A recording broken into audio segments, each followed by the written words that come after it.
Hello and welcome to Leonard Reviews. I'm David, and in this episode we're going to be talking a little bit about the PlayStation Vita. But first, we have to talk about its predecessor.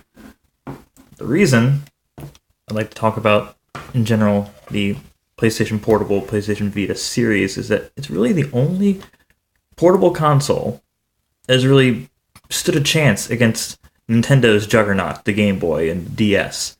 It's really the only system that's not only created successors, but it's actually sold well enough to compete in general. So the original PlayStation Portable here, a little flap, used UMD drives, look like this, like mini discs, another format that didn't really work out well for Sony, but nowadays they're pretty cheap because newer models don't even support it.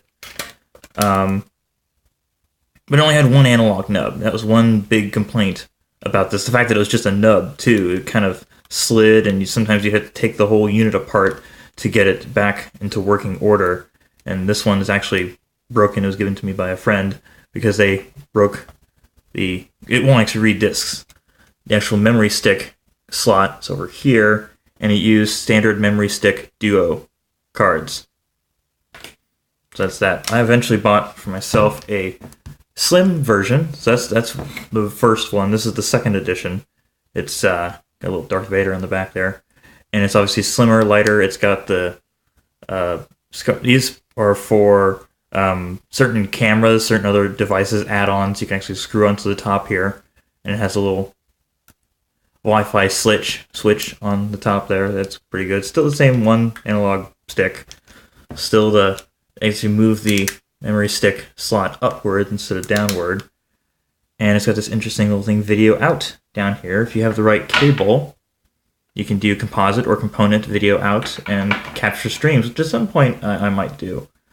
But probably not for a while. Both of these feature a 3.8-inch screen at 480 by 2 something. Anyways, it's a portable PlayStation 2. That's what a lot of people looked at it as, and the reason it didn't do quite as well as the Vita, the DS or the 3DS has so far is because it focused on taking a console style. They focused on taking games like Jak and Daxter and other, normally console games and porting them to handhelds. And some of these, like the Lost Worlds for Jak and Daxter or Secret Agent Clank, Ratchet and Clank games, were actually ported back over to the PS2 because at this, even the past few years, the PS2, despite being so outdated, is still actually selling on the market. It's still a popular platform, and the only games that aren't children's games or sports releases are games that are actually ported from the PlayStation Portable.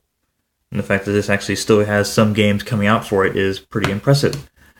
Then we get to the Vita. The Vita is a portable PlayStation 3, and it has two analog sticks, a front and rear camera. There was a camera attachment for the PSP, but this is built in. They're only 0.3 megapixels, one on the front and one on the back right there, and they aren't very good. Also on the back, they have this like touch pad and a touch screen on the front. It's not a touch screen on the back. It's just a pad. The idea is certain games like Little Deviants and stuff, you can actually interact with your environment. The charging cable on this one is proprietary. On the PSP, you can actually charge over USB, the same micro USB port. But this one is a proprietary cable on the original Vita that you can plug in either way, but it only actually charges in one direction. When you see the little PlayStation logo on the front there. So that's kind of annoying because you don't necessarily know unless it's lit up there that it's charging. On the top, we have still one set of shoulder buttons. No L2 and R2, unfortunately. This is where your games would go. The games are like proprietary SD cards. So I'll just hold up those for comparison. A normal SD card and a little bit smaller is the Vita card. And you'd think, okay, well, what other does it use?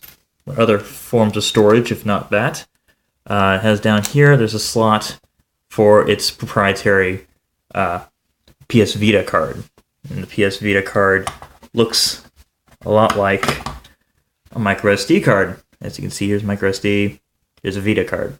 Very similar This one's a little bit bigger, and their excuse is because of piracy. There's a lot of rampant piracy and editing and so on the PSP that they did not want to continue that process. So introducing a proprietary card supposedly allowed them to avoid the piracy and other issues. But since the PS Vita has full backwards compatibility, at least with software, downloaded stuff, not the UMDs. Those aren't compatible with this. There's no spot to put UMDs in. But yeah, the system. Let's see if I can get that open again. All right. It is backwards compatible with downloaded stuff, and so if you have downloaded certain games, at least off the PlayStation Store, it supports the Vita supports PSP, PlayStation 1, also the PSP supported PlayStation 1 games, but not all, because not all could stick with one analog stick. You had to have a workaround. A lot of times they would have you use the D-pad or the face buttons to represent the other analog stick, and that was just very poor choice for design. So let's turn this bad boy on. Another issue I have in general with the PlayStation Vita, these memory cards are still way too expensive. It's like at least $20 for an 8 gig model, when I know I could get a 32 gig, even micro SD card for the same price if they just use standard proprietary ports. The new slimline PS Vita coming out uses an LCD, but this is an OLED. This is a 5-inch OLED screen, so it's really beautiful, crisp, clear design. And so the new Vita, though, is slimmer. It gets rid of this port and uses standard micro USB or like mini USB cord. So that's better, at least if you want to try and charging your device. Recent software updates, normally you had to touch the screen to get to different menus and back, but recent software updates allow you to use the analog sticks or D-pad to select certain features. Anyways, yeah, it's got support for a lot of different games. Probably the showrunner, the main console, the player of this system. This is actually available for free through PlayStation Plus, but I had purchased it on a card and then sold it back, and then ended up getting it back on PlayStation Plus. So that was cool. The boxes, if you buy retail copies of games, look like this. They don't even come with manuals. They just have a little slot for the cartridge. And that's pretty much it, so that's kind of disappointing. But the graphics on this are pretty much comparable to the first Uncharted game, which, if you think about it, it's completely unheard of to have something that's so high quality on a handheld system. I'm actually propping this up right now on... this is a stand supposed to be used for the 3DS on the game Kid Icarus Uprising, but I sold that because I beat it, and I kept the stand, and the stand's pretty useful to keep things going. So I'd already completed this game before, and then playing through it like on crushing difficulty, and I haven't actually touched it in a while, but the advantages obviously show up right off the bat in terms of having two analog sticks. If you want a first or third person shooter, kind of absolutely necessary. They don't click, unlike the PlayStation 3 controllers.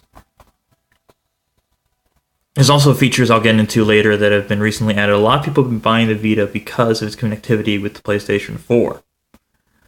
So once this loads, you got Nathan Drake wandering around, and so he's got aim. This isn't going to be like a Let's Play or anything, but just to demonstrate the graphics prowess and how sharp the screen looks as well.